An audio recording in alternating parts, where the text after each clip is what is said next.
আত্মীয় যখন টাকা দিত।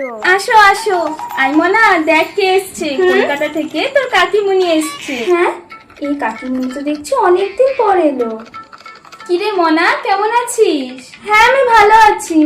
হ্যাঁ, আরে হাটটা তো দেখছি পুরো ফাঁকা, তাহলে কি কোনো খাবার টাবার আননি নাকি? হ্যাঁ, তারপর বল, পড়াশোনা কেমন চলছে তোর? হ্যাঁ ভালো চলছে। খাবার টাবার কোনো কিছু আনেনি, খাবার টাবার না আনলে আবার কোনো আত্মীয় হয় নাকি? পরীক্ষা কবে থেকে? হ্যাঁ, এমন ভাব দেখাচ্ছে যেন সবসময় আমাদের বাড়িতে আসে। ওই সামনের মাসে। বাহ, খুব ভালো, মন দিয়ে পড়াশোনা করবি কেমন?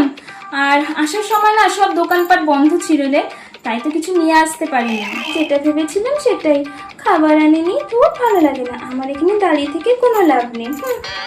মনা, এই নে 500 টাকা। আরে দোকান থেকে তো কিছু আনতে পারিনি না, তাই টাকাটা রাখ, তুই কিছু এনে খেয়ে নিস। ঠিক আছে কাকিমণি, দাও। না না, সত্যি কাকিমণিটা খুব ভালো।